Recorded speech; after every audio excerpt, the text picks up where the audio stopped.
ಮಧ್ಯಾಹ್ನ ರಾತ್ರಿ ಮನೆಗೆ ಹೋಗೋಷ್ಟೊತ್ತು 7-8 ಗಂಟೆ ಆಗುತ್ತೆ. ಮಧ್ಯಾಹ್ನ ಊಟ ಇಲ್ಲ.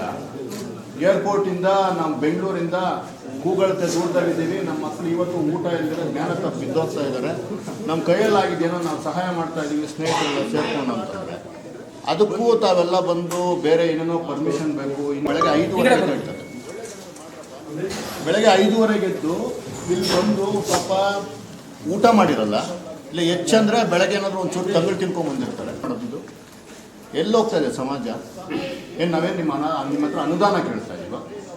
ಇಲ್ಲ ನಾವೇನಾದರೂ ಮಕ್ಕಳಿಗೆ ನಾವು ಇದು ಮಾಡಿ ಇಲ್ಲಿ ಬರೋ ನಾವೇನು ರಾಜಕೀಯ ಮಾಡೋಕ್ಕೆ ಬಂದಿದ್ವ? 70% ಜನ ಮಕ್ಕಳು ಹೆಣ್ಮಕ್ಳು ಇಲ್ಲಿ ನಮ್ಮ ಚಿಕ್ಕಬಳ್ಳಾಪುರದ ಹೆಣ್ಮಕ್ಳು ಅಲ್ವೇ ಅಲ್ಲ, ವೋಟ್ ಪಾಲಿಟಿಕ್ಸ್ ಮಾಡಿ ಬಂದಿದ್ದೀವ.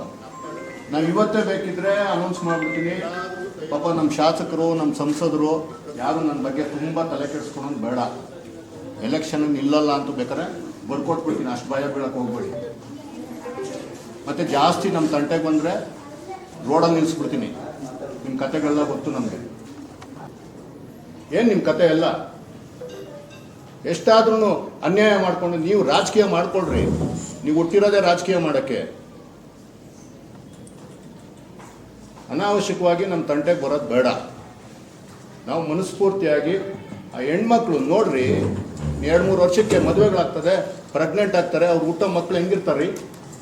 ದಿನ ಎಲ್ಲ ಊಟ ಮಾಡಿಲ್ಲ ಅಂದರೆ ಹೊಟ್ಟೆಗೆ ಏನು ತಿಂತೀರಾ ನೀವೆಲ್ಲ? ಏನು ಅಂದ್ಕೊಂಡ್ಬಿಟ್ಟಿದ್ದೀರಾ? ಇನ್ನು ಇಲ್ಲೆಲ್ಲ ಊಟ ಹೊಡ್ಕೊಂಡಿರೋಕ್ಕೆ ಅಂತ ಬಂದಿದ್ದೀರಾ ನೀವು? ವಯಸ್ಸಾಯ್ತು ಎಲ್ಲರಿಗೂ. 3 ದಿವಸಕ್ಕೆ ಆಯುಸ್ ಮುಗಿದೋಗ್ತದೆ, ಹೊರಟೋಗ್ತೀವಿ ಇಲ್ಲಿಂದ. ದೇವರೇನೋ ನಿಮಗೆಲ್ಲ ಅವಕಾಶ ಕೊಟ್ಟವನೇ. ಒಂದು ನಿಮ್ಮ ಕೆಲಸ ಮಾಡ್ಕೊಂಡು ಇದ್ದರೆ ಸರಿ. ಅನಾವಶ್ಯಕವಾಗಿ ನಮ್ಮ ತಂಟೆಗೆ ಬರೋದು ಬೇಡ.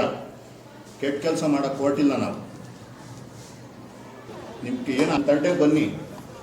ನನ್ನ ಲೇಔಟ್ಗಳು ನಂದು ಎಲ್ಲೆಲ್ಲಿ ನೀವು ಕೈ ಇಡ್ತೀರ ನಮ್ಗೆ ಗೊತ್ತು. ಅದೆಲ್ಲ ನೀವು ಮಾಡ್ಕೊಳ್ಳಿ. ನಿಮ್ಮ ಮನೆ ಬರ ಫೇಸ್ ಮಾಡ್ತೀವಿ. ಇದಕ್ಕೆ ಯಾಕ್ರಿ ಬರ್ತದ್ರಿ?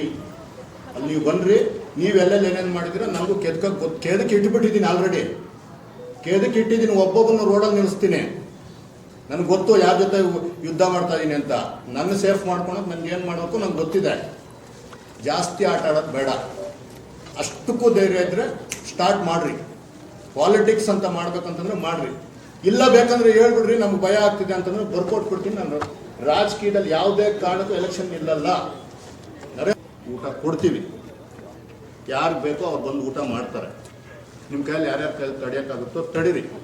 ದೇವ್ರ ಫಸ್ಟ್ ಟೈಮ್ ಅವತ್ತೊಂದು ದಿವಸ ಏನೋ ಫಂಕ್ಷನ್ಗೆ ಅಂತ ಕರೆದ್ರು. ನನ್ನ ಪಾಡು ನಾವು ಹೊರಟಿದ್ದೆ, ದಯವಿಟ್ಟು ಇರಿ ಸರ್ ಒಂಚೂರು.